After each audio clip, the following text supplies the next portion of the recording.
Buenos días a todos, buenas tardes. Muchísimas gracias por uniros a esta conversación que vamos a tener un grupo de cuatro personas que simplemente estamos dentro del mundo de las startups y la inversión y nos interesaba pues, realmente tener esta charla y bueno, pues, sí, con un público que además yo creo que puede sacar el valor de esto, fantástico.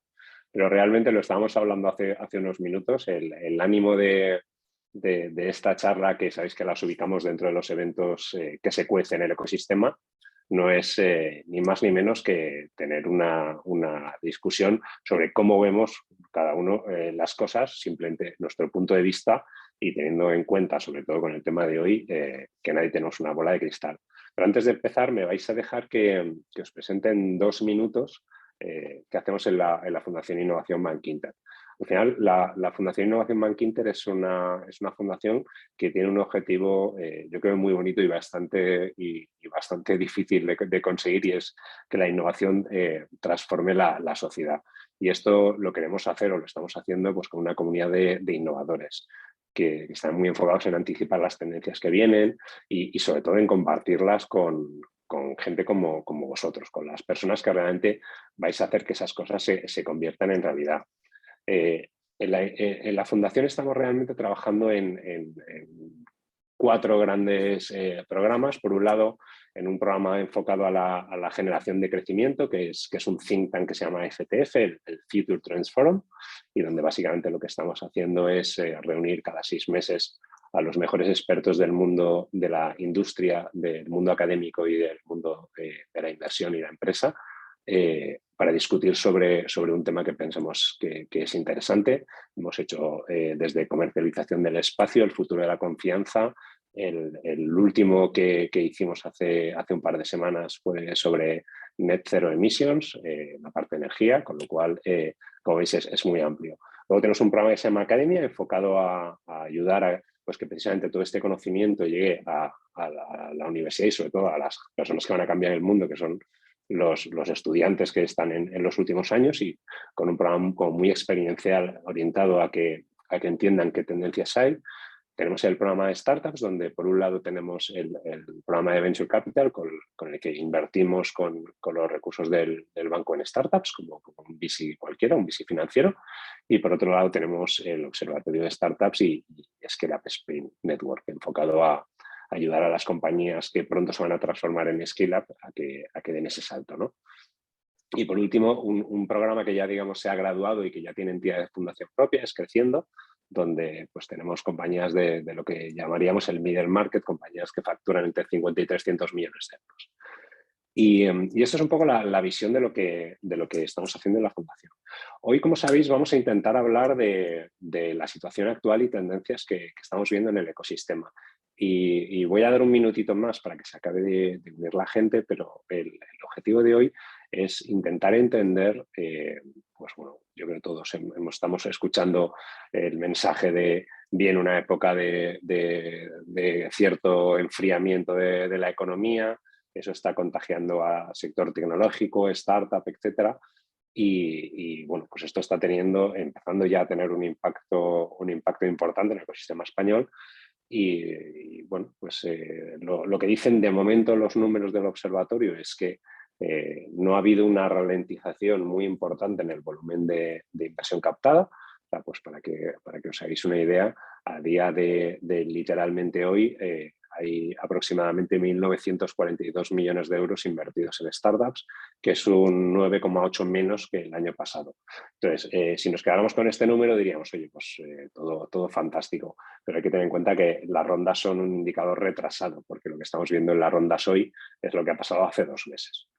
Entonces, yo estuve dándole una pensada con quién me gustaría precisamente hablar de estas cosas y tener su punto de vista, y hay 4 personas que he tenido la suerte de, no sé si convencer, engañar o una mezcla de ambas, que son las que tenéis hoy en la sesión.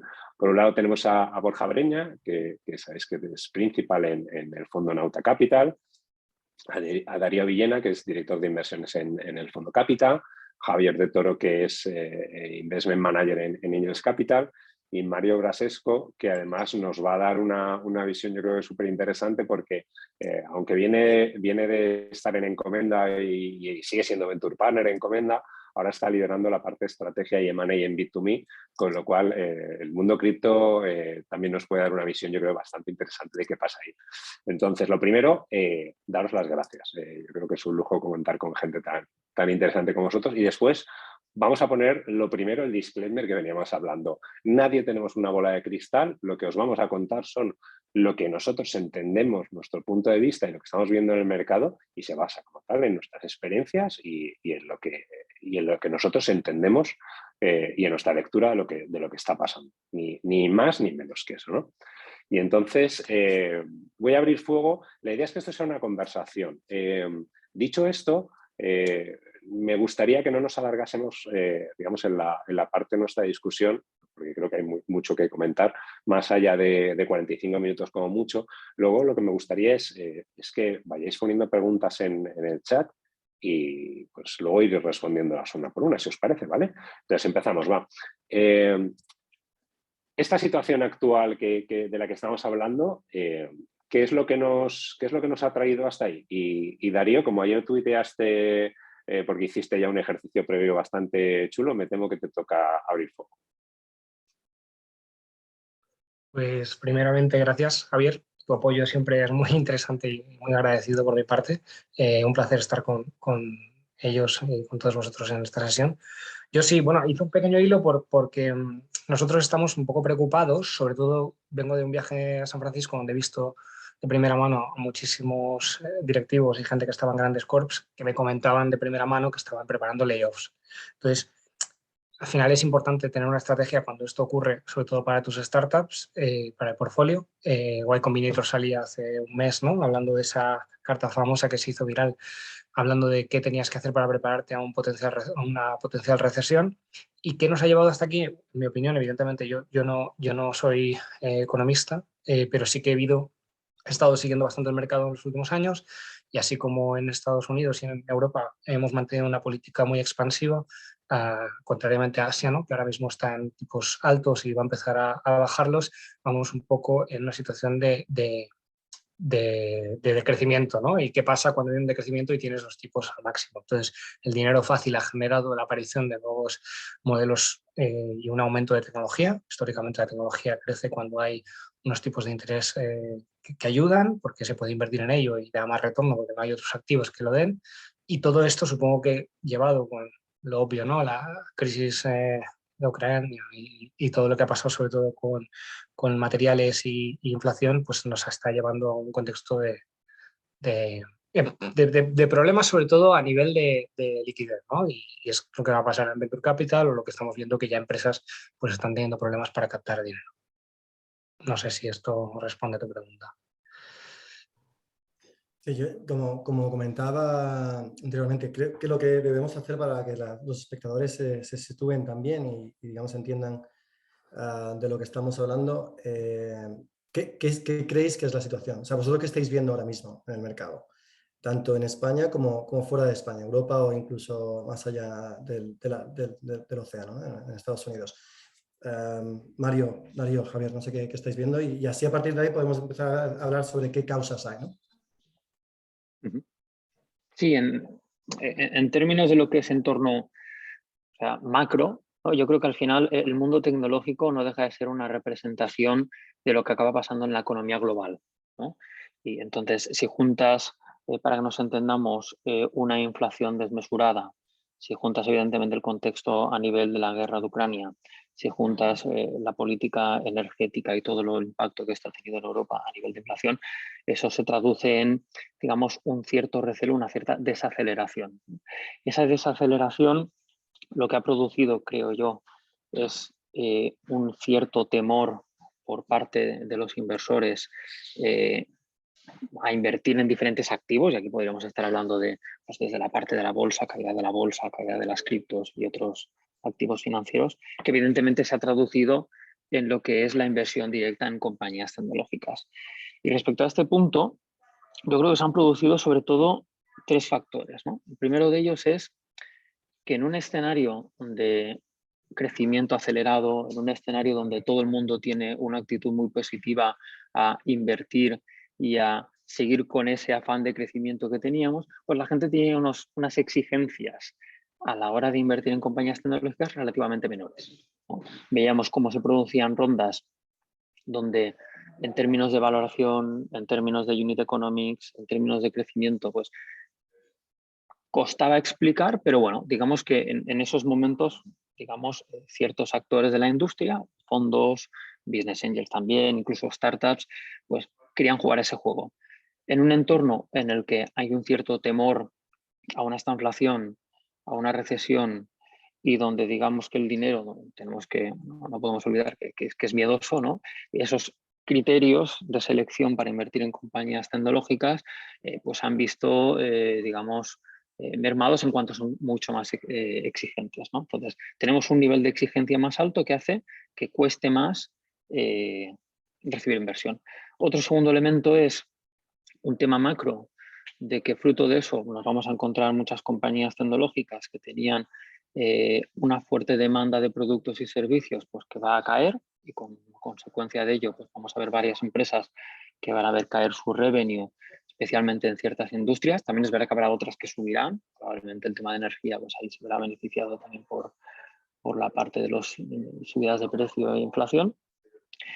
Y como consecuencia de todo ello, pues un elemento que comentaba muy bien Darío, que es la parte de los layoffs, ¿no? de los despidos. En un escenario de economía expansiva, pues todo el mundo, digamos, iba con la mentalidad de crecer y de, digamos, priorizar el crecimiento por encima de cualquier otra cosa. En un escenario de una economía más contractiva, pues probablemente se priorice la parte de eficiencia en capital y ver que lo que estamos localizando o los recursos que estamos localizando dentro de la compañía van a generar un valor inmediato. Entonces eso, como consecuencia de ello, va a hacer que ciertas compañías que a lo mejor estaban en esa etapa de blitz scaling, ¿no? Pues vean que, oye, pues tienen que recular, dar un paso atrás, y como consecuencia de ello, pues reducir los costes más significativos, que en muchas ocasiones acaba siendo el personal, ¿no? Entonces, como decimos, mucha más exigencia en los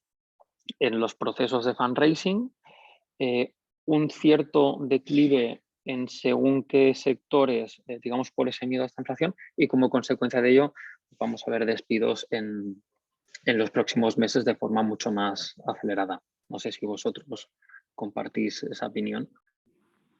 Sí, pues yo creo que, vamos, el sentimiento que tenemos todos es el mismo. Al final tenemos más de 14 años de ciclo alcista. En algún momento tendría que haber una contracción de una economía que quizás el COVID pausó y amagó. Esto al final, en un mundo cada vez más interconectado, pues hace que los virus y problemas y noticias viajen y afecten a todo el mundo a la vez, ¿no? Un problema como puede ser el de Ucrania, que a lo mejor en España creo que solo el 15% del gas se importa de allí, pues afecte a toda la cadena de suministro. El hecho de que durante el COVID la demanda fuera tan escasa y se incrementara tanto en 2021, pues hizo que hubiera un problema de que faltaba oferta y la demanda se había multiplicado por 2. Por esto también es una de las razones de la inflación. Y el hecho de que se haya imprimido tanta masa monetaria, pues afecta, ¿no? Yo creo que los grandes inversores siempre han premiado las empresas growth versus las value los últimos años. O sea, pues todo el mundo quería invertir en el Nasdaq en lugar de empresas por múltiplos EBITDA. Esto pues se ha visto que ya el mercado no lo premia, y todo lo que afecta a los grandes mercados pues va cayendo en picado, ¿no? Porque seguramente las empresas del Nasdaq tengan una actividad muy grande de M&A porque captan dinero muy barato y financiación barata. Esto se nota en que cada vez van a pagar menos múltiplos y van a hacer menos operaciones porque van a tener menos liquidez ellas, porque se han devaluado casi un 40% muchas de ellas, y en promedio un 20% en lo que llevan de año. Y eso afecta a la clase de activo que es el Venture Capital, en el cual se invierte en etapas muy tempranas en empresas tecnológicas, ¿no? Ahora mismo hay dinero en el mercado porque los fondos han captado mucho capital, pero la sensación, hablando en foros como este, es que va a ser mucho más cauto, que donde antes se tardaban 2 semanas en lanzar un term sheet, se van a tardar 5 y 6. aparentemente habrá menos competencia, bajarán las valoraciones y los múltiplos, y las que sean muy buenas, pues van a tener esa capacidad de negociación que han tenido siempre, van a poder defender esos múltiplos porque tendrán esos ratios de crecimiento, unit economics, y eso no va a cambiar, pero al final esto afecta a todas las clases de activos de la economía, y yo creo que en España lo vamos a notar a partir de octubre, septiembre. El turismo es un tractor muy importante de la economía española. Estaremos cerca de cifras de 2019 que superó los 80 millones de turistas extranjeros. Ahora mismo todos los hoteles, aerolíneas lo venden todo al precio que quieran, y eso al final hace que siga ciclada la economía, pero a partir de octubre, que también pues, se cumplen plazos de carencias de préstamos públicos, concursos de acreedores, posiblemente, aunque no queramos los que estemos aquí, pero va a afectar a la economía, y es bueno también que se corrijan ciertas ciertas cosas de la economía. Oye, y me estáis dejando el cuerpo súper bien, que lo sepáis. Me voy a ir súper contento. Espero que acabemos un poco mejor hacia arriba.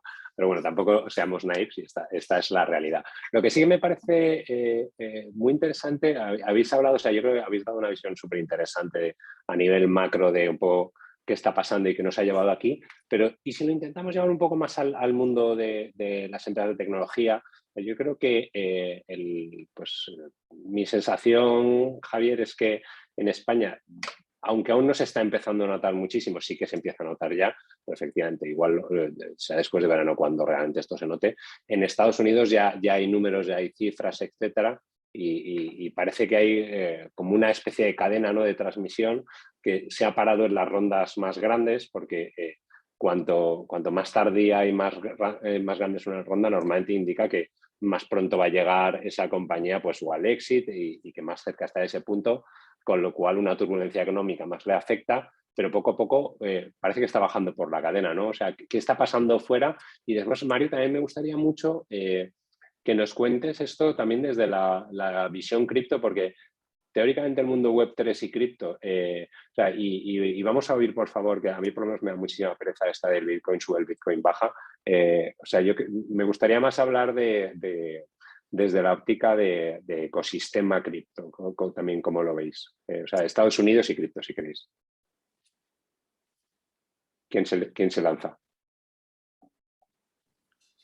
Bueno, pues yo me apunto a la primera, la de cripto se la dejo a Mario. A ver, ya hemos hablado de la macro, ¿vale? Yo creo que está clarísimo lo que está sucediendo. Bueno, está clarísimo, la verdad es que ninguno lo ha mencionado. Ha habido masa monetaria extremadamente inflada desde 2008, ¿vale? Con la Great Recession, la recesión grande, básicamente ha aparecido el quantitative easing, bajar los tipos de interés reales negativos y nominales negativos. Es decir, esto en algún momento tenía que entrar en la inflación, ¿vale? Es teoría puramente económica, ¿de acuerdo? Lo único que pasa es que, bueno, se tarda un tiempo en que realmente entre. Dicho esto, o sea, que no empezó con la guerra de Ucrania ni empezó siquiera con el coronavirus, empezó mucho atrás. De hecho, ni siquiera en el 2008, ¿vale? Lo único que se ha hecho desde Greenspan es intentar inflar activos adicionales, o sea, otro tipo de clases de activo cuando uno se desinflaba. O sea, es lo único que han hecho desde la Fed y desde los bancos centrales. Entonces, dicho esto, en el COVID es verdad que la hoja de balance de la Fed se ha duplicado, ¿vale? De 4 trillones a 8 trillones de dólares, o sea, billones españoles, ¿vale? Cuando la economía completa, el PIB, el GDP de Estados Unidos es 20, o sea, literalmente la hoja de balance de la Fed es prácticamente medio Estados Unidos, ¿okay? Solo de la Fed, imagínate de los chinos y el resto, ¿sabes? Ni te cuento. Esto es masa monetaria que se va a tener que reducir tanto a imprimir menos como vender bonos, es decir, quitar liquidez del mercado y subir tipos de interés, ¿de acuerdo? Como los tipos de interés suben, lo que sucede básicamente en el precio de las acciones, de los stocks, es que, y no solamente que haya dinero que pase de stocks, ¿no? de renta variable a renta fija, simplemente porque obviamente se consiga un mejor rendimiento en el bono, ¿vale? Porque hay menos compra de bonos, sino que los bonos que tiene la Fed los está vendiendo, con lo cual obviamente hay un menor precio, y entonces hay dinero que sale de renta variable o de FX y entra en bonos. Pero es que aparte, el tema de que suba los tipos de interés implica que cuando te retrotraes los flujos de caja libres, ¿vale? del futuro de una compañía que está cotizada al presente y lo descuentas por la tasa que tengas que descontar, la tasa de descuento, resulta que no es gratis. Entonces, como suben los tipos de interés, el denominador es mayor y por lo tanto automáticamente el precio de la acción tiene que ser menor. Aunque no cambie el numerador, no cambie ni siquiera los flujos, ¿vale? En números nominales, en el 2030 esperamos 10 y seguimos esperando 10. Otra cosa es que después la recesión implique que no sean 10, sino que sean 8. Pero inclusive manteniendo los 10, ¿vale? Unidades en el 2030, a día de hoy, a 2022, lo tienes que retrotraer y en vez de valer 9, son 5. Literal, la mitad, ¿vale? E incluso más de la mitad. Entonces, automáticamente lo que pasó en noviembre del 2021, cuando empezó la Fed a decir, ok, aquí hay que subir los tipos de interés y probablemente parar el quantitative easing, lo que hicieron los mercados en enero fue, digamos, adaptarse con la teoría, literalmente matemáticas, ¿vale? Pero esto es en cotizados. ¿Qué sucede cuando pasa a privados? Hace tiempo, en el 2000 a 2010, se tardaba un poquito más, aunque tampoco mucho, ¿eh? En el dot-com realmente la transferencia de precios fue muy rápida.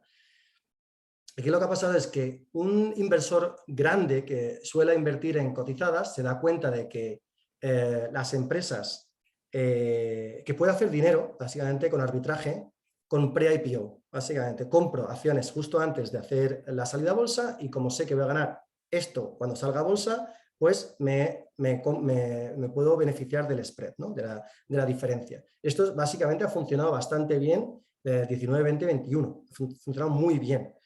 De tal modo que yo he hablado con muchos compañeros que trabajan en fondos realmente grandes, ¿no? Con activos bajo gestión de 10.000 millones, 20.000, 50.000, 100.000 millones de dólares y literalmente todos estaban sacando fondos para invertir en empresas en privadas, sobre todo en tecnológicas, que eran los que tenían precios en las empresas cotizadas más altos, y todos estaban sacando fondos de 10.000 millones, de 8.000 millones, de 7.000 millones, unos números que en el mundo VC no hemos visto, o sea, literal. O sea, un fondo de Apollo, KKR o Goldman Sachs o Permira o Advent, cualquiera de todos estos, HG cualquiera, literalmente ponía 5.000 millones en el fondo 1 en Europa cuando España eran 1.000 millones. O sea, literalmente tenía para invertir 5 Españas, pero no en 4 años o 5 como lo hacemos normalmente en el fondo de inversión normal de Venture Capital, sino que lo querían desplegar en 1 o 2 años, ¿no? Decía, había 2 Españas nuevas de inversión en Europa, claramente inflas, ¿no? Y esto es lo que ha sucedido. Se han inflado los activos tecnológicos que estaban a punto de salir a bolsa. Cuando las empresas que están en bolsa, buenísimas, desde Shopify hasta Datadog, digamos, sus precios por acción bajan simplemente por teoría, ¿vale? Literalmente por la fórmula. Claramente, estos fondos que están invirtiendo en el paso justo anterior dejan de invertir, ¿vale? Y todo se traduce. Lo que hasta entonces era subir de valoración en todas las rondas y se iba haciendo un trickle down, ¿no? Iba filtrando poco a poco en las fases hasta llegar a la fase semilla. Ahora mismo ya no lo hay. Y lo único que tenemos que hacer es retrotraerlo a la normalidad. La normalidad es la anterior al 2019, al 2020 del COVID. O sea, de hecho, tampoco es gran normalidad porque todavía estamos midiendo precios de los activos sobre múltiplos sobre ingresos en lugar de sobre beneficios, EBITDA o incluso free cash flow, que es lo que deberíamos hacer, pero bueno, por lo menos no la locura desde el coronavirus. Estamos volviendo a la media, ¿vale? Estamos volviendo a la media de los 2010 a 2019, que yo creo que va a ser sostenible, ¿no? ¿Qué pasa? Desde el punto de vista del CEO. Oye, ¿la culpa de quién es? ¿Del CEO, de los inversores? A ver, vamos a disparar el tema de la culpa. Oye, la culpa da igual quién la tenga. Si te vas a morir, si estás muerto, da igual quién te la culpa. Entonces vamos a hablar de qué es lo que tienen que hacer los fundadores, ¿vale? Porque los inversores juegan el mejor juego posible para ellos mismos según el tablero, tal como está puesto. Y el tablero, las condiciones del tablero las ponen los estados, las ponen los gobiernos, ¿vale? Nosotros somos price takers. No tenemos, o sea, Nauta Capital tiene 192 millones de euros. ¿Qué somos nosotros respecto a lo que digo? 8 billones de euros de la Fed. Absolutamente nada. Somos price takers. Entonces, yo juego con el tablero que me dan. Ahora, el tablero ha cambiado y tengo que jugar diferente. Y el fundador igual. El fundador anteriormente yo he visto 50, 100 veces ARR, o sea, esto, Borja, si queréis, el trozo de los fundadores lo hablamos después, que yo creo que es interesante también ver la parte cripto, ¿vale? Bueno, pues ya está, lo dejamos aquí. Mario. No, pues mira, lo que ha pasado en el mundo tecnológico, vamos a llamarlo Web 2.0 o ponerle el apellido que queráis, es algo muy parecido a lo que ha pasado en cripto. O sea, se ha producido algo en este mercado que también se ha producido bastante en bolsa, que es un poco la masificación de la inversión, ¿no? O sea, nos encontramos como en bolsa había players tipo Robinhood que democratizaron la inversión, digamos, del mass market, ¿no? Y eso evidentemente ha hecho que se generara un sentimiento de mercado que a veces incluso no era lógico en base a las valoraciones. Pues eso mismo se ha traducido en el mundo de las cripto, ¿no? Y te encontrabas proyectos que, bueno, recibían ICOs o inversión, pues porque había un influencer que ponía un tweet o porque, digamos, había un sentimiento muy positivo de que oye, me podía hacer rico mucho más rápido de lo que podría hacérmelo con otras estrategias de inversión, ¿no? Evidentemente, ¿esto qué produce? Esto produce que varias compañías, ante este escenario de querer aprovechar ese momentum, hayan tomado decisiones de crecimiento bastante arriesgadas, ¿vale? Y os pongo un ejemplo. Había compañías que tomando los assets en custodio de sus propios clientes, usaban esos assets para endeudarse y tomar como colateral ciertos tokens, el principal Bitcoin, por ejemplo, para obtener financiación como deuda a unos tipos muy bajos que han acabado utilizando para crecer. En lugar de utilizar rondas de inversión, digamos, de las que conocemos, o Venture Debt, han utilizado esta serie de instrumentos colateralizados en el que, en un escenario de crecimiento de los precios de los principales tokens, pues, oye, todo perfecto porque todo sube. En el momento en el que se produce una bajada de esos precios, porque el sentimiento de mercado ya no es tan positivo, porque se produce que hay varias compañías pues cuyas monedas no son tan estables como la gente se pensaba, porque se producen ciertas acciones que podríamos considerar entre alegales e ilegales, eso hace que el precio baje.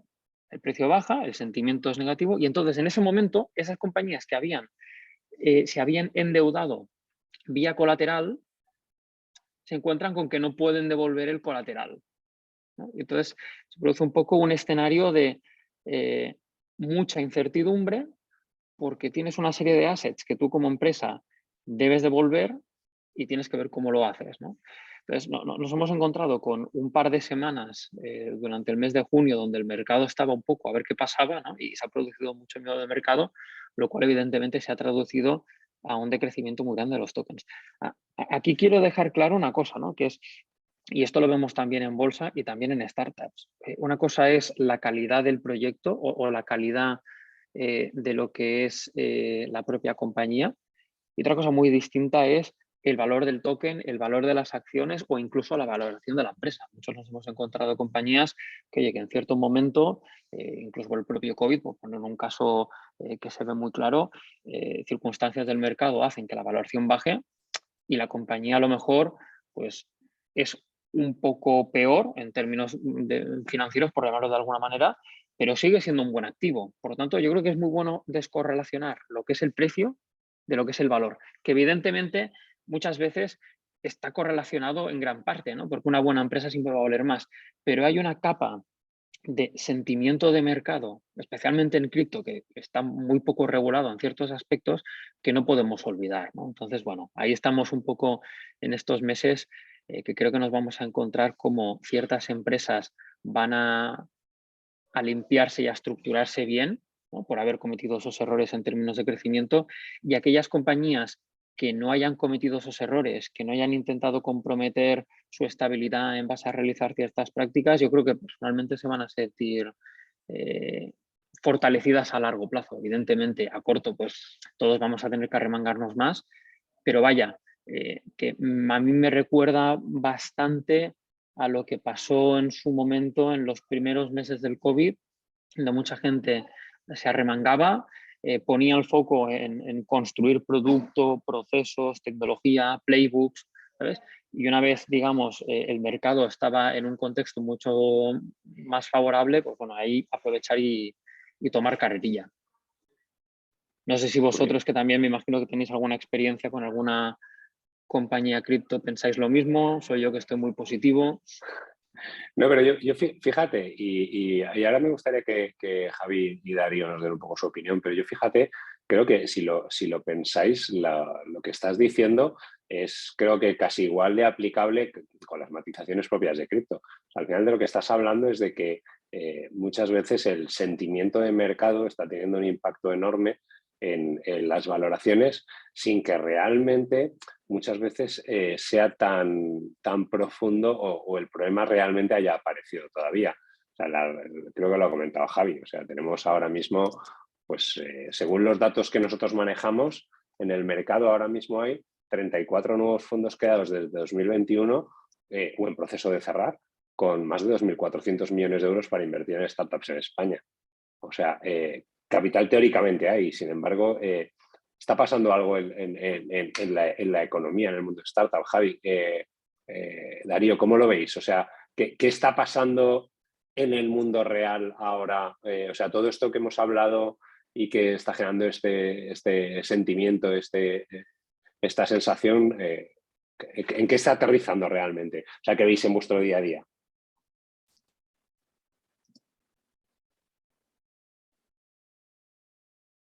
No seáis tímido. Yo, que Javi no quiere hablar. Yo en mi lado lo que estoy viendo son empresas que antes levantaban financiación, que ahora no lo hacen. Estoy viendo empresas relativamente buenas, que están teniendo problemas para volverse a financiar, cosa que no pasaba antes, y que se han tirado atrás varios inversores. Es decir, me han llegado ya empresas que dicen, mira, al último minuto el private equity este que me iba a invertir no lo va a hacer. No sé si iba por ahí la pregunta.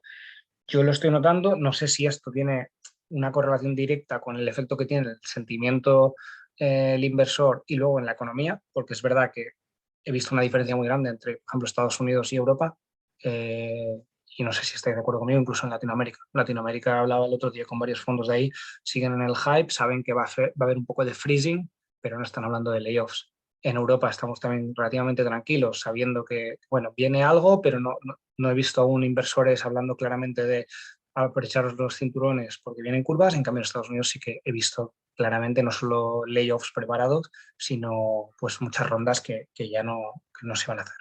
Entonces, un poco esa es la impresión que yo tengo de mi entorno más cercano, que no es tampoco contextual de algo macro, es solo el entorno que yo tengo. Sí, a ver, pues nosotros un poco en la misma, ¿no? Primero, lo que vemos nosotros como inversores, al final nosotros desde Angels invertimos en etapas muy tempranas, idealmente cuando no hay inversores, primera ronda solo con founders, o en la segunda ronda cuando hay micro VCs, business angels y 3Fs, y ahí no se nota tanto la diferencia, ¿no? Al final nosotros siempre hemos intentado invertir en empresas muy eficientes en capital, que ya tengan, pues, la propuesta de valor validada con clientes, 6 meses mínimo de tracción, con unit economics rentables, ¿no? O sea, que tienen que ser rentables en pequeño, ¿no? Porque muchas veces vemos que hay empresas que solo quieren capital para crecer, pero sin haber validado que su negocio es rentable en pequeño y se piensan que lo van a hacer en grande, cuando eso al final puede ser una vida hacia adelante. Y luego lo que vemos con inversores más avanzados con los que hablamos, el otro día vino aquí un conocido abogado de M&A Tech de Barcelona y nos contaba que notaba menos faena, pero muchísimo menos faena comparado con el año anterior, y él está especializado a partir de series A, ¿no? Eso al final él solo coge rondas a partir de series A y que notaba un enfriamiento, ¿no? O sea, yo creo que las rondas que se cerraban antes en 2 meses van a tardar 6. Se va a intentar ser mucho más eficiente en el capital porque no se va a captar más capital y te tiene que durar más, porque ya lo que yo he escuchado de otros fondos, que nosotros no hemos lanzado ninguna recomendación al portfolio de momento, es que ya les prescriben que como mínimo 20 meses de runway y que tengan capacidad de... ¿Solo 20 meses? Mira, pues tenemos a Borja, que habéis recomendado vosotros. A ver. 3 años, ¿no, Borja? ¿O 5 ya? Vamos Estamos. a ver. Las compañías que tengan menos de 24 meses de runways, incluso en la época anterior a esta, o sea, es el límite. La gente dice, no, hay que levantar cada 18. Perdona, estamos teniendo un sesgo de supervivencia. Levantar cada 18 meses son aquellas que levantan, ¿vale? ¿Y cuáles son las que no levantan? O sea, la media en realidad no es 18 meses. La media es mucho más. Primero, son 18 meses en Estados Unidos, que no es lo mismo en Europa y menos en España. Pero es que hay muchas compañías que literalmente tenían runway para, me invento, 20, 24 meses y como se han quedado sin runway han muerto, con lo cual no han podido levantar. Pero si hubieran tenido 30 meses, hubieran podido levantar a los 24 y entonces movíamos la media, ¿vale? O la mediana. Con lo cual, de nunca han sido 18 meses. Lo que tienes que tener mínimo de siempre es 24. Pero el problema es que antes tardabas, me invento, 6 meses, ¿vale? En levantar dinero, con lo cual siempre pedíamos a nuestras compañías, oye, por favor, empezad a levantar cuando os queden 6 meses como mínimo de caja, ¿vale? Ya 6 meses estás al límite, pero bueno, ahora ya son 9 meses, porque como estoy de acuerdo contigo, Javier, o sea, lo que antes se tardaba 2-3 meses en conseguir un term sheet, más otro mes y medio en conseguir el dinero, ¿vale? Ahora son 3-4 meses en conseguir un term sheet, más otro mes y medio, con lo cual te vas a los 6-7 meses, estás muy apurado. La gente está pidiendo 9 meses. O sea, que salgas a levantar dinero 9 meses antes de que te quedes sin efectivo. Pero claro, tienes que tener tiempo para poder duplicar el precio por acción o realmente crecer de modo que tu precio por acción suba, ¿no? Tenga sentido que ha subido. La gente está diciendo ahora 30 meses. Yo antes del COVID siempre he dicho 30 meses, ¿vale? Siempre hemos sido muy en Nauta Capital, de siempre ha sido eficiencia en capital. Nosotros no nos veréis en empresas que levanten rondas y quemen increíblemente rápido y que sean muy grandes. Preferimos otro tipo de trayectoria para nuestras compañías, mucho más sostenible, crecimiento sostenible, lo llamamos nosotros. Y siempre decíamos 30 meses. Luego de repente con el coronavirus parecía que éramos unos conservadores, pero ahora realmente la gente ha vuelto a decir 30 meses e incluso más, ¿vale? O sea, mira, desde ahora estamos a junio del 22, ¿ok? Hay dos formas de ver esto, la situación. Estilo COVID, ¿vale? Que para el mundo tecnológico no impactó más allá de 6 meses, es decir, toda la economía se paró, pero bueno, desde marzo del 2020 se pararon los deals, no había term sheet, toda la gente está enfocada en sus carteras de inversión, sus compañías, ok, toma el dinero que necesites para sobrevivir. Y de repente en septiembre de 2020, oye, que el software y la tecnología es lo que va a necesitar el mundo, ¿vale? Para mejorar eficiencias y para poder ser más efectivo en su supply chain, etc. Y la software y la tecnológica se subieron, digamos, por las nubes. Entonces, hay mucha gente que ahora está diciendo, no, será igual. Es decir, vamos a decir que desde el Nasdaq se pegó la caída en enero del 22, por poner una fecha, ¿vale? 2-3 meses impactó en privado, ¿vale? De hecho, desde el Q2, o sea, desde abril del 2022, realmente hemos visto muy poquitas rondas en Europa ni en Estados Unidos. De hecho, todos los anuncios en TechCrunch son casi todos de cosas que sucedieron en marzo o antes. Y de hecho, si os dais cuenta, la media de rondas anunciadas en TechCrunch ha bajado, ¿vale? En el 2021 llamabas a TechCrunch y te decían o es de mínimo de 15 millones de dólares o ni hablamos contigo, ¿vale? Literalmente, porque las rondas normales eran de 50 a 100 para allá. Y ahora estoy viendo artículos con rondas de 2, 3, 4 millones de euros. Esto indica que no hay rondas y ellos tienen que producir noticias. Entonces, no las hay, ¿vale? Desde abril, ¿vale? Ha impactado. Entonces hay gente que dice, no, desde abril del 22, 6 meses, ¿vale? En septiembre, octubre volvemos a estar como después del COVID. Bueno, no es lo mismo. No es lo mismo porque hay una cosa que se llama inflación. Y la inflación deja muy nerviosos a los gobiernos, por lo tanto, a los bancos centrales, por lo tanto, se quita liquidez, por lo tanto, esto para largo plazo, ¿vale? Entonces, ¿cuánto de largo plazo? Y ahí podemos hablar. 12 meses, 18 meses, 24 meses, ya aquí hay debate. ¿Qué tiene que hacer un emprendedor? Planificar con probabilidades, es decir, oye, yo creo que esto va a durar 12 meses malos, 18 malos o 24 malos, y darle una probabilidad a cada una de estas, ¿vale? Pues vamos a dar una media de que va a durar hasta diciembre del 23. Son 18 meses de situación mala de liquidez para las rondas. Es decir, que si tú tienes que levantar dinero en el 23, lo llevas mal, va a ser difícil. Entonces, nosotros le decimos a todas nuestras compañías que tengan autonomía financiera, ¿no? Que es la traducción al español de Runway, hasta el 24, ¿vale? Hasta el 24, por lo menos hasta mediados del 24, es decir, 24 meses desde hoy y si es posible a finales del 24. ¿Por qué? Porque eso significa que tú podrás salir a buscar dinero en el Q1 del 24, Q2 del 24 y podrás conseguir una valoración interesante, ¿vale? Entonces, eso es lo que yo digo. Yo digo 30 meses desde ahora. ¿Cómo lo estáis viendo el resto? O sea, ¿qué recomendaciones, por ejemplo, Javi, que no sé si ibas a hablar tú, qué recomendaciones estáis dando a las compañías que pasan por vuestras manos? Y lo Me mismo os digo gustaría al resto. comentar una cosa de la última pregunta de qué vemos. O sea, yo todavía no lo veo, pero va a pasar y es que van a empezar a saltar muchas cláusulas antidilución, que yo creo que durante 2020-2021 se han pagado múltiplos muy optimistas. Javi, porfa, explícalo esto porque yo quiero Vale. decir, nosotros estamos todos en la secta esta del Venture Capital, lo entendemos muy bien, pero creo que es un factor súper interesante y que igual no todo el mundo tiene en la cabeza. Porfa, cuéntalo Vale, mejor. pues una cláusula antidilución protege a los inversores que invierten a una valoración para que en el futuro, si se realiza otra impresión de capital en la cual la valoración es menor, se emitan X número de participaciones para compensar al inversor previo, ¿no? Y hay tres diferentes que no vamos a entrar, pero el objetivo es que de los founders salen participaciones gratis para compensar al inversor previo que invirtió más caro antes, con más riesgo, para compensarle por ese down round y que invierta como los actuales, por así decirlo. Entonces, ¿qué quiere decir? Que si un emprendedor hace una ronda a menor valoración a los 12, 18 meses, aparte de sobrediluirse porque la valoración es menor, va a tener que emitir nuevas participaciones gratis, o sea, bueno, emitir nuevas participaciones gratis a cargo de los socios previos para los nuevos, o sea, para el que invirtió en la anterior ronda. O sea, una doble dilución de los founders.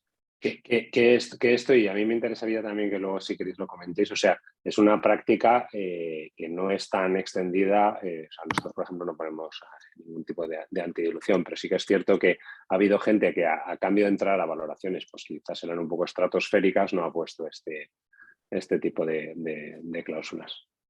Nosotros tampoco la pedimos, pero cuando entramos en una ronda en la que el lead investor lo pide, pues por igualdad de condiciones la pedimos, ¿no? Y sí que es cierto, como había muy pocas oportunidades, creo, anteriormente en etapas avanzadas y mucho capital en etapas avanzadas, los grandes fondos han bajado a etapas más tempranas con sus cláusulas o estándares de mercado. Entonces, eso también ha hecho que en etapas seed haya cláusulas de liquidación preferente, antidilución, que no es ni bueno ni malo, pero bueno, ha pasado en este tiempo. Yo creo que lo que deberían leerse todos los fundadores es el libro de Brad Feld, ¿no? De Venture Deals, cómo ser más... O mejor hacer el curso. O mejor hacer el curso. Bueno, vale, el libro creo que es más barato.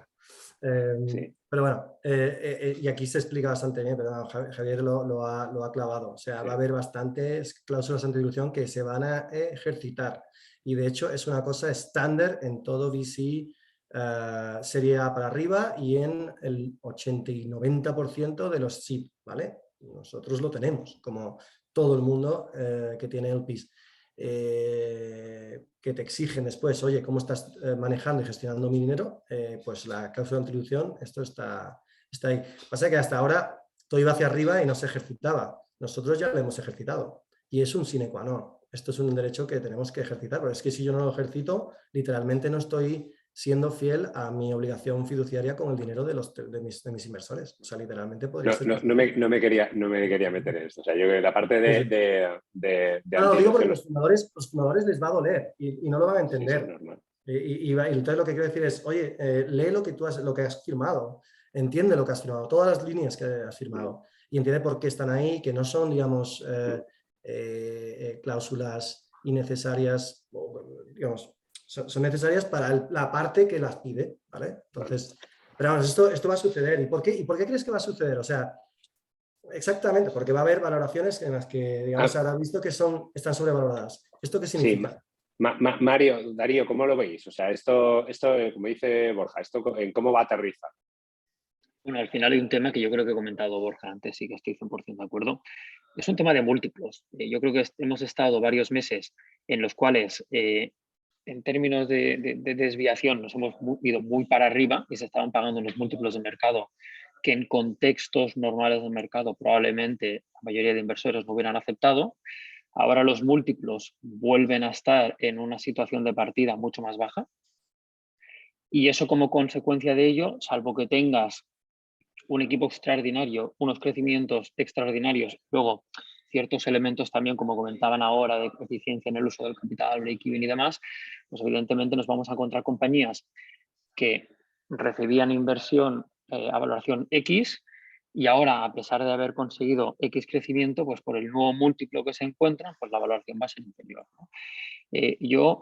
Una de las cosas que siempre recomiendo o recomendaba a las startups cuando estaban en Comenda era que no solamente pensaran en la ronda de inversión que estaban cerrando en ese momento, sino también pensaran en la siguiente, ¿no? Especialmente en el seed, porque la ronda difícil no es la primera ronda, es la segunda, que es cuando tú tienes que demostrar lo que has sido capaz de conseguir con tu primera ronda y por ello justificar el precio de la segunda valoración. Y muchas veces cuando hablaba con founders, ¿no? No tenían esa visión y siempre defendían a muy capa y espada la valoración, ¿no? Intentaban defender valoraciones bastante altas en concepto de los múltiplos de mercado que estaban en ese momento. Cuando probablemente lo más, digamos, eficiente es pensar en una valoración en múltiplos razonables que luego a ti te permita... Mario, ¿qué son razonables? ¿Qué es excesivo? Bueno, ¿Qué es razonable? No, es que sí, entonces, si no lo aportamos, no, sí, nadie quiere mira, pagar una valoración excesiva. Ok, vale, ya, sí, todo el mundo, nadie quiere hacer eso. Entonces, ¿qué es excesivo? ¿Qué es razonable? ¿Qué es lo esperable a día de hoy? Mira, esto aquí os puedo dar algún ejemplo, ¿no? Todos hemos visto compañías en el pasado donde se pagaban múltiplos de ARR por 15, por 20. Esto yo creo personalmente que es algo que en los próximos meses no lo vamos a encontrar. Y al final, pues vamos a volver a múltiplos de 8, 10, 12, ¿no? Que yo creo que en contexto pre-COVID y 6 incluso. Aquí evidentemente hay otro tema, y es que el múltiplo no deja de ser un rango que se explica por varios elementos. O sea, vamos a ver equipos extraordinarios, muy buenos, con crecimientos muy buenos, que siguen siendo a lo mejor outliers y se van a 15 veces. ¿Sabes? Pero el gran problema que creo que tiene el mundo startup, y esto es una opinión muy personal mía, es que siempre nos quedamos con la excepción. ¿Sabes? Y el emprendedor siempre se queda con la gran super ronda, la gran super valoración, con el gran super equipo y nos pensamos que eso es la norma que se aplica a todo el mercado, ¿no? Entonces, bueno, yo creo que probablemente iremos, pues como decís, a 8, 10, 6, también en base un poco a ciertos criterios, en base a los mercados que tengan mejor momentum, en base a los crecimientos, en base a los unit economics, equipo, etcétera, etcétera, ¿no? Pero si yo tuviera que recomendar algo en el contexto actual, sería, oye, no solamente pensar en esta ronda, sino en la siguiente. Y luego otro tema, que ahora que estoy en una posición bastante más operativa, pensar siempre en términos de dónde pongo el foco de los recursos, ¿no? Yo creo que en contextos de crecimiento, las compañías pues, muchas veces pensaban en hacer una localización de recursos, pues siempre pensando en términos de crecimiento, expansión y demás. Y yo creo que ahora hay que pensar muy bien en términos de valor. Oye, ¿qué aporta valor y qué no aporta valor? ¿Qué valor estamos nosotros construyendo a largo plazo versus a corto plazo, ¿no? En un contexto en el que nos vamos a runways de 18, 24 meses, pues todo lo que sea, por ejemplo, construir mode a nivel de producto, pues eso puede tener sentido. Todo lo que sea expansión rápida a corto, donde yo estoy quemando marketing y a lo mejor son usuarios que no consigo retener porque no forman parte de mi target market, pues a lo mejor no es la mejor estrategia para un escenario en el que tienes que tener ese runway, ¿no? Entonces, bueno, yo creo que ahí hay que diferenciar muy bien el momento de mercado y dónde pones el foco, porque evidentemente decir runway de 18, 24 meses es importante, evidentemente, pero luego hay que pensar cómo llegar a ese runway, ¿no? Y yo creo que en el cómo está el kit de la cuestión. Es verdad que en cripto, entre nosotros, hablar de 18, 24 meses a mí me resulta súper complicado porque nosotros vamos semana a semana y no sabemos qué va a suceder en los próximos meses, pero sí es cierto que al final las cripto no dejan de ser compañías que, oye, pues le aplican una capa tecnológica distinta y generan nuevos modelos de negocio, pero la forma de hacer negocios sigue siendo la misma en todos lados. Entonces, bueno, es un mercado que se mueve muy rápido, donde los acontecimientos que pueden pasar en las siguientes semanas pues pueden marcar mucho el rumbo de todo, pero también hacemos esa reflexión que comentábamos antes de, oye, ¿cuál es el valor superfluo versus el valor real de cara a construir el futuro? Darío. A mí me gustaría comentar una cosa, y es evidente lo que comentaba también Borja, ¿no? Javier, que hemos tenido unos años de bonanza y ha habido unos múltiples saltos. Pues ese 12 lo hemos visto todos y hemos visto mucho más. En fase seed hemos visto cosas mucho más. ¿Sobre qué base? Perdona. Porque, o sea, porque hay, 12 de hay ARR, ¿no? sí, del annual recurring revenue que puedes llegar a tener al año. Pero, Y cuando tú te ¿un pones a millón? comparar con ¿Dices por un cotizar... millón de ARR? Porque yo he visto 50, yo he visto 100 veces. Sí, sí, en fase seed Sí, es sí, que es una totalmente. locura. No, 100 Totalmente. veces sobre 1 millón de ARR. O sea, se ha visto. ¿Vale? Bueno, Entonces, incluso tenemos un ejemplo en las Barcelona de una muy grande que ha hecho cosas de ese estilo. Y hasta La aquí cosa puedo leer. es, la cosa es, sí, la cosa es en bolsa, normalmente esto es por EBITDA y startups es el único sector donde medimos prácticamente por el retorno de revenue. Entonces, normalmente se hace por flujos de caja, se hace por EBITDA. Entonces, yo creo que vamos a volver a esa normalización. Pero, y aquí quiero cambiar un poco el discurso porque de momento llevamos 52 minutos de total destrucción, sí me gustaría como proyectar un poco las oportunidades que hay. Y en un contexto que yo sí que creo que será de recesión, aunque hablemos de esta inflación, yo creo que es recesivo, tiene sentido, tendrá mucho sentido las empresas que sigan creciendo a un 15 o un 20%. Y ese es el punto. Es decir, en un contexto de opresión de la economía o de problemas de liquidez, aquella empresa que consiga vender y hacerse, ya sea porque está en un mercado más defensivo, ya sea porque ha conseguido dar con una tecla o porque la competencia muere, que es algo que pasa también muy a menudo, va a seguir captando inversión, va a seguir creciendo y va teniendo oportunidades. Y ya os dejo a vosotros cómo lo veis, pero yo sí que veo súper interesante el contexto en el que estamos porque van a seguir habiendo fondos y porque históricamente se ha demostrado que en fases de recesión es mucho más fácil captar el mejor talento, es decir, que a nivel de hiring vamos a tener muchísimas más oportunidades y han nacido algunas de las mejores empresas en las que hemos visto, es decir, MailChimp nace en una recesión, Groupon, Glassdoor, WhatsApp, Airbnb. Hay ejemplos y lo que ayuda es que estás en un hustle mentality, que yo creo mucho en la economía de los incentivos y la única manera de que algo funcione a largo plazo es que la gente esté motivada con la cosa adecuada. En un momento de recesión estás mucho más motivado que en un momento de bonanza, de pleno empleo, donde, bueno, seguimos viendo, ¿no?, que España aún no ha visto esta caída de cotizaciones, pero pasará en nada. Aquí yo creo que has dicho un tema muy importante, Darío, que es intentar ver el lado positivo. La parte del hiring lo tengo clarísimo y esto es algo que ya estamos empezando a ver. Y añadiría otro elemento, que además me toca bastante, y es que vamos a empezar a ver mucho money.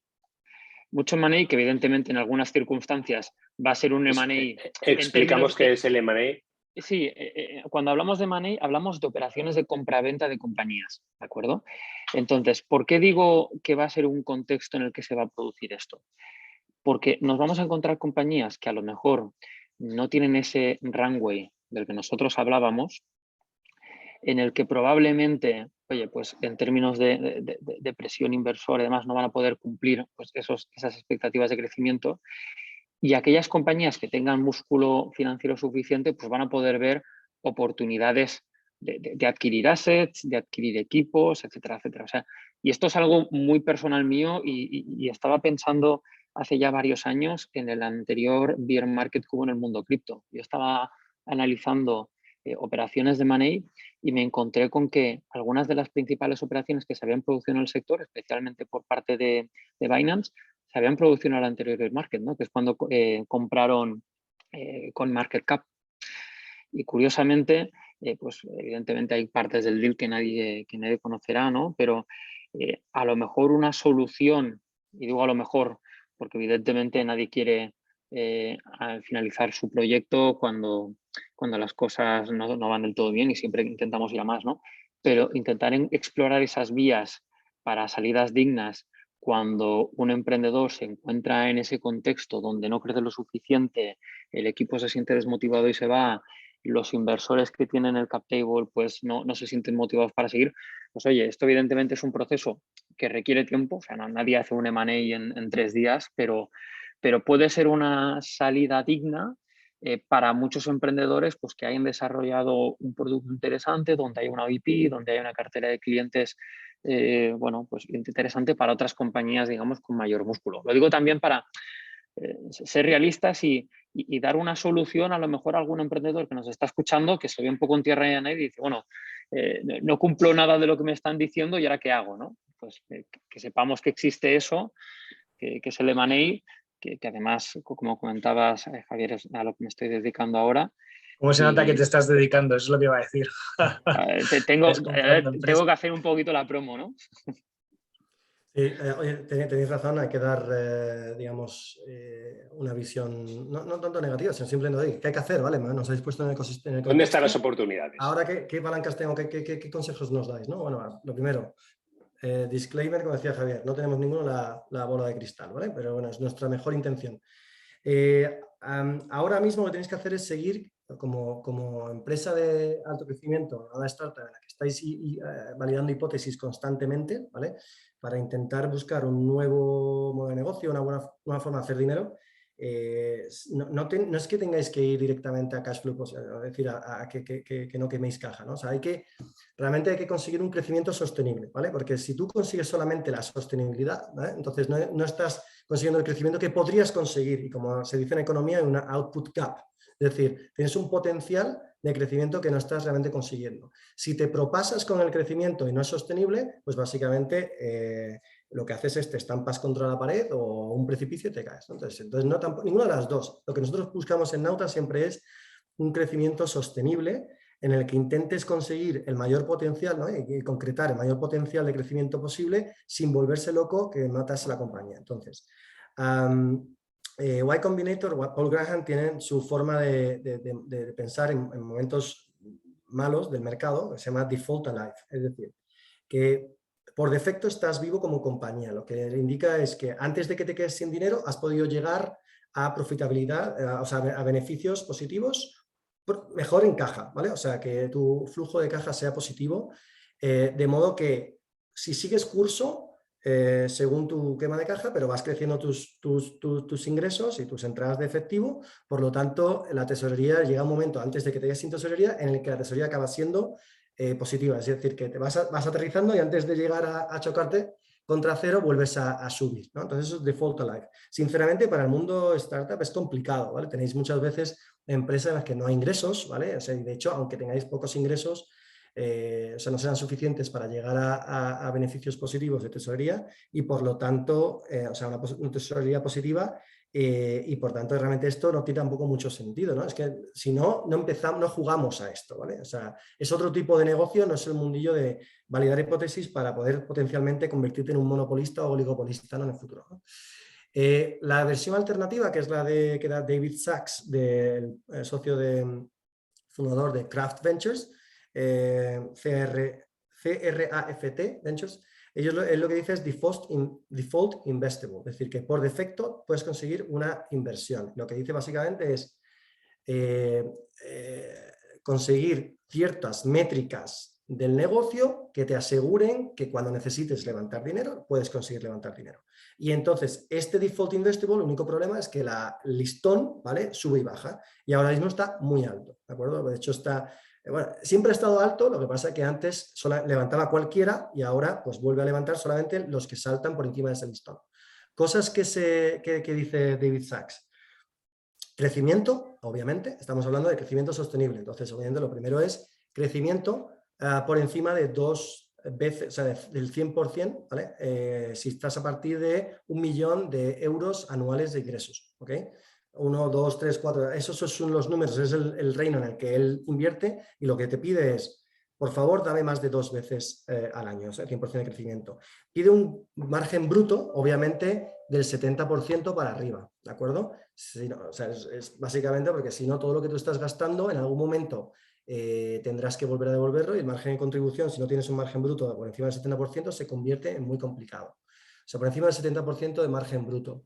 Te dice, oye, el periodo en el que recuperas el efectivo que gastaste en adquirir un cliente tiene que ser menor de 12 meses, ¿vale?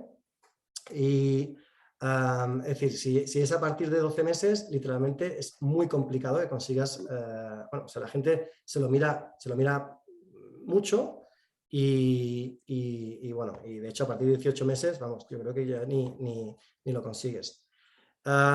Luego, otro tema importante es por el Net Dollar Retention, ¿vale? Que es por encima del 140%, y lo último, la eficiencia en capital, que te gastes por cada euro adicional de ingreso anual recurrente, ¿vale? Que recurrente será que no es solamente un euro, ¿vale? No es una transacción, sino que te paguen los meses subsiguientes y por lo tanto sean 12, 24, 36 euros, te hayas gastado 1 euro o menos, ¿vale? Que hayas quemado 1 euro o menos. Eso lo llama el burn multiple, el múltiplo de quema de caja. Sinceramente, yo sugeriría que vierais David Sachs y que vierais qué tenéis que conseguir para que cuando lleguéis a levantar dinero realmente seáis, digamos, la parte alta el cuartil alto de las startups que han llegado a la mesa de un inversor. Oye, yo creo que con esto, de hecho, entrábamos ya en el terreno de las preguntas y con esto pues respondemos a la pregunta que hacía Alejandro de Break-Even is the New Sexy. Yo creo que lo has matizado muy bien. También, Ferran, nos es una pregunta de las que a mí me mola que son desafiantes, que dice, oye, sí, los inversores vais a ser más exigentes, pero ¿qué errores hemos cometido los inversores? Porque creo que los hemos cometido también. ¿Cómo lo veis?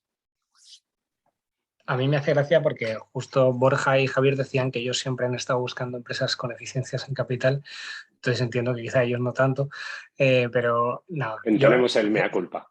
Pero más aparte, a ver, lo que es evidente es que ha habido sectores muy intensivos en capital, ya no solo porque son B2C, de tu consumer, porque están enfocados en llegar a grandes masas de usuario, o pues lo que hemos visto mucho en Last Mile, en Delivery, en tal, muchos que nunca iban a ser rentables, se sabía desde el inicio. Cuando hay mucha liquidez y cuando esperas, como decía también Borja, llegar a monopolio, puedes permitirte este tipo de inversiones. En un contexto como el actual es más complicado. Yo creo que evidentemente los inversores hemos pecado de muchas cosas. Primero es creernos el contexto macro y creernos que a nivel bolsa el hecho de que las valoraciones hubieran subido tanto nos iba a dar también la misma liquidez. Se ha demostrado que no ha sido así, no ha habido un aumento tan grande en M&A ni en salidas a bolsa relativo a lo que es el aumento de las valoraciones. Y luego hay otro elemento que yo creo que también, que es el FOMO, ¿no? El miedo de quedarte fuera. Y pasa mucho que cuando estás en ecosistemas cerrados, abiertos es diferente, acabas dejándote llevar más por lo que dice un otro fondo, por lo que va a pasar y no vas a entrar porque no te da tiempo.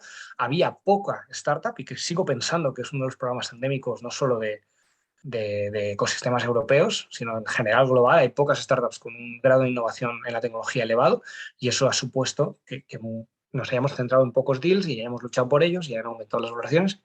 En cualquier caso, no ha sido tampoco malo para los fundadores, ¿no?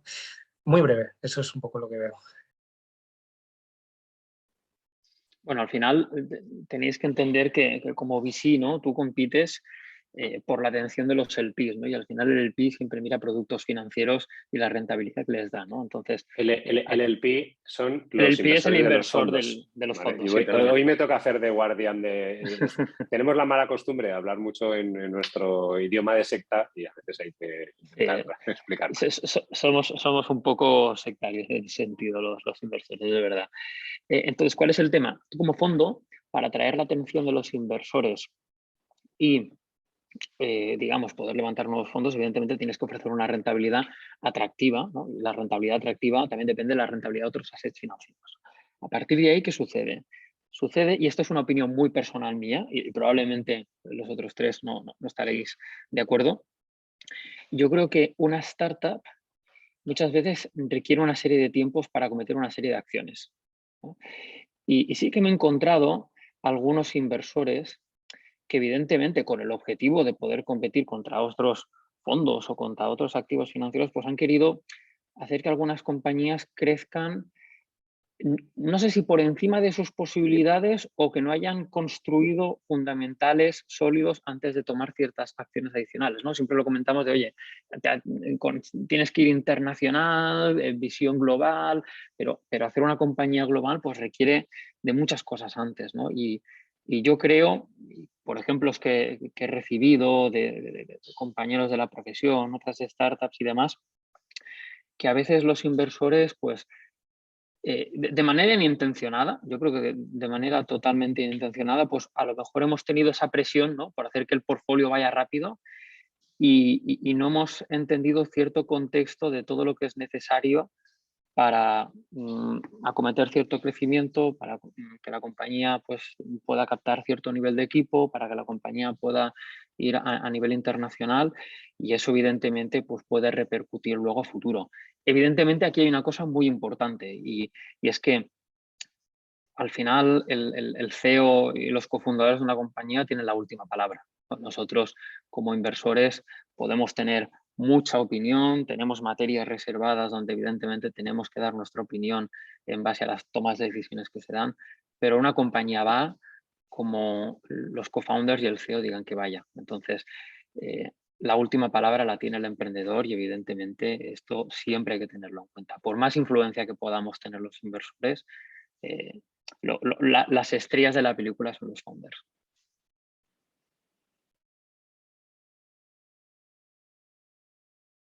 ¿Querías comentar algo, Javi? Sí, yo creo que John Echavarría nos está haciendo una pregunta que yo creo que además se responde en un minuto, así que vamos a ser concretos. Oye, ¿qué vamos a hacer? ¿Seguir invirtiendo el capital en nuevas compañías o reservar más para acompañar el deal flow existente? O sea, para mí esto es un falso dilema. O sea, nosotros desde luego absoluta prioridad en seguir acompañando a las compañías del portfolio que lo vayan a necesitar, pero nosotros personalmente no vamos a parar de invertir, al contrario, o sea, casi te diría que ahora hay muy buenas oportunidades de inversión. Hay gente muy buena que está buscando inversores y es el momento en el que hay que estar para ellos. Correcto, por nuestra parte igual. O sea, nuestro objetivo es hacer entre 8 o 10 oportunidades nuevas al año. Eso se va a mantener y así se va a mantener pues la exigencia. Y luego del portfolio, por supuesto, ¿no? Seguir apoyando. De momento no prevemos que haya ningún problema a corto plazo en las del portfolio. Las que son más ronderas, por suerte han levantado ronda actualmente, y las que son más eficientes en capital, pues ya van asegurándose para aguantar los 30 meses de Borja Breña. Son los 30 meses de Borja Breña. Esto se ha quedado para siempre. No. Lo que yo digo, en realidad, a ver, lo único que hago es repetir en español lo que escucho de los expertos, ¿no? De otros que saben mucho más que yo. Al final somos enanos a hombros de gigante. Nosotros en Nauta Capital igual. O sea, esto no se trata de dejar de invertir. Nosotros vamos a seguir invirtiendo. Lo único que pasa es que, obviamente, seremos igual o más de exigentes que lo que hemos sido en el pasado, y lo que sucede es que el resto de fondos tendrán que hacer lo mismo. Donde antes ponías un term sheet, una oferta de inversión en una startup en una semana o 2 semanas, o yo he visto, me han comentado en París y en Berlín, por ejemplo, literalmente ponían el term sheet en la mesa literalmente el día siguiente de conocer a un fundador, ¿no? O incluso delante del fundador, o sea, estilo de Sand Hill Road, ¿no? En el que tú entras como fundador, presentas al comité de inversión y literalmente te obligan a que te esperes, ¿no? Te obligaban a que te esperaras en la salida de espera y te fueras con el term sheet en la mano firmado. O sea, eso es lo que pasaba en aquel entonces, y según parece en Europa pasaba en los últimos 18, 24 meses. Esto ya no creo que vaya a suceder. O sea, uno tiene que, digamos, tomarse el tiempo, 2, 3, 4, 5 semanas, lo que sea necesario para entender si la compañía es la apropiada, y luego, obviamente, pagar un precio que tú crees que realmente te va a retornar en el futuro, un retorno adecuado al riesgo, ¿no? Al perfil de riesgo que estás tomando, que estamos hablando de muchísimo riesgo. Con lo cual, lo que vamos a hacer es seguir invirtiendo, pero obviamente las valoraciones serán contenidas y tomaremos igual que hemos hecho. O sea, la verdad es que tampoco vamos a cambiar mucho, ¿eh? O sea, sinceramente, hemos estado trabajando así. Hemos perdido muchas rondas en el año pasado por decir, oye, es que yo no puedo darte una oferta en una semana, es que te acabo de conocer hace 5 días. O sea, literalmente no es posible, ¿no? Es que el otro se me lo ha hecho. Bueno, vale, pues muy bien. Entonces, como nunca lo hemos hecho, no tenemos tampoco que cambiar, ¿no? Mucho lo que hacemos. Simplemente que de repente aquellos fundadores que antes nos decían, bueno, pues acabo de firmar, y no me dan tiempo ni una semana ni 2 semanas, pues ahora resulta que vuelven, me dan el tiempo necesario que tengo que tomarme para realmente decir, oye, es que voy a estar contigo los próximos 10 años. O sea, vamos a estar juntos los próximos 10 años, vamos a conocernos, ¿no? No sé, un par de cenas o algo. Ahora me lo dan, y segundo, cuando antes te pedían 10, 15 millones, ahora te piden 3 y 4, ¿no? O sea, entonces ya ya empezamos a hablar. Esto es lo que va a suceder, pero parar no pararemos. Yo lo mismo, no tengo mucho que añadir. 100%, 100%, y al final tienes que pensar que un fondo de inversión tiene un periodo de inversión, un periodo de desinversión, lo que significa que hay un tiempo para localizar cierto dinero en el mercado. Probablemente las condiciones de cómo ese dinero se deposita en cada una de las startups es lo que va a cambiar, pero la actividad inversora va a seguir, porque al final tú tienes que seguir con tu playbook, ¿no? Como inversor, siendo exigente en el tipo de proyecto que seleccionas y siendo exigente también en las condiciones, ¿no? Yo creo que son las dos variables donde probablemente los inversores profesionales pues, se van a fijar un poquito más. Pues, a ver, si os parece, voy a intentar, tenemos alguna pregunta más, pero si queréis vamos a ir cerrando. Yo creo que habéis dado una panorámica, para no ser economistas, que creo que ninguno lo sois, sorprendentemente buena, me parece, de la situación macro en la que estamos, sobre todo cómo está cayendo en cascada hacia el mundo startup, porque hay que entender que esto no es algo que viene aislado o es independiente. Creo que también, o sea, me parece enormemente valioso que hayáis demostrado esa humildad de reconocer, pues oye, ha habido inversores que nos hemos equivocado y que, pues, empujados por el mercado, por lo que quieras, hemos tenido que tomar decisiones que pues, eran, por decirlo elegantemente, subóptimas. Y nos hemos equivocado todos, fundadores, porque, pues como estabas diciendo, yo creo que tú, Mario, al final se trata de pensar también en el siguiente ronda, y a veces pues buscando la máxima valoración, no hemos pensado en qué pasaba después, pero en cualquier caso, o sea, yo siempre digo, y la gente me conoce, está hasta las narices de oírlo, el pasado no es accionable. O sea, a mí lo que más me interesa y lo que yo por lo menos me llevo como más valioso de esto es pues, el cómo veis lo que viene ahora, los tips, la conservación de caja, eficiencia en capital, sentido común, que por otro lado no deberían ser tips exclusivos de esta época, debería ser algo que llevemos los emprendedores tatuados. Pero también, y sobre todo os doy muchas gracias por esto, porque no acabamos con un mood de, bueno, señores, viene el apocalipsis, esto se acaba. Desde luego, la gente que ha estado pues, en valoraciones súper altas y demás, pues va a tener una corrección, y esto desgraciadamente es inevitable, pero creo que también vienen muy buenas oportunidades, según yo por lo menos me quedo con esto, a nivel de mejorar las ventajas competitivas, como hicimos igual en la época COVID, pues igual es un momento de ir a los cuarteles de invierno y mejorar el producto y demás. Y sobre todo es un momento fantástico, pues como decíais, para el talento. Y me ha gustado mucho el Default Alive y el Default Investable de Borja. Yo creo que da una visión muy clara de cómo enfocar el problema. Entonces, yo por lo menos me lo he pasado muy bien y he aprendido un montón, que era para mí el objetivo. Espero que a vosotros os haya parecido también interesante. Javier, una última pregunta para ti, aprovechando que no te has mojado mucho. ¿Cómo ves tú el contexto, y por tu lado has hecho alguna cosa con tu portfolio? A ver, yo el contexto lo veo pues, igual que vosotros, la realidad. Yo creo que partimos de que esto va a sonar a ventaja pírrica, pero partimos de una ventaja quizás un poquito diferente que en otros países. Yo esto lo he visto mucho a nivel internacional. O sea, ha habido mercados que han estado completamente dopados, pues Londres y demás, donde las compañías eran default 100x. Era absolutamente orientados a unas valoraciones y unos crecimientos para mí un poco alejados de la realidad. Históricamente, no sé si por las características que ha tenido España, además, tenemos compañías en general con un nivel de eficiencia de capital superior a lo que te encuentras por Europa, con unit economics más sanas, y en general con inversores, o sea, hay de todo como en todas partes, pero en general con inversores bastante sensatos. Y yo creo que, pues bueno, desde luego pues habrá habido barbaridades como en todas partes, pero que no partimos de una muy mala situación. nosotros en portfolio al final lo que hemos visto, y hemos tenido suerte, yo creo que la gran mayoría estaban bien financiadas y aprovecharon el año pasado, pues cuando hubo buenos momentos para financiarse, valoraciones razonables, pero lo de siempre, pues veremos. Al final, para mí la gran duda que me queda de todo esto hemos hablado es, al final, lo de la inversión está genial, pero lo ideal es tener negocio. Y lo que nos falta ver es cómo afectará esto a la demanda. O sea, esta inflación de la que estamos, esa para mí es la gran incógnita. Si esto es algo que pues vamos a tener un pico ahora complicado y que dentro de unos meses poco a poco va a bajar, o si es algo que se va a instaurar y por tanto vamos a tener una época más dura. No lo sé.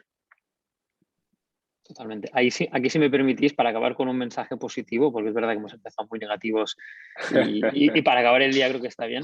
Hay una frase que comentaba la gente de Sequoia a su portfolio, ¿no? Cuando hicieron un poco el pitch de qué es lo que hay que hacer en los siguientes meses.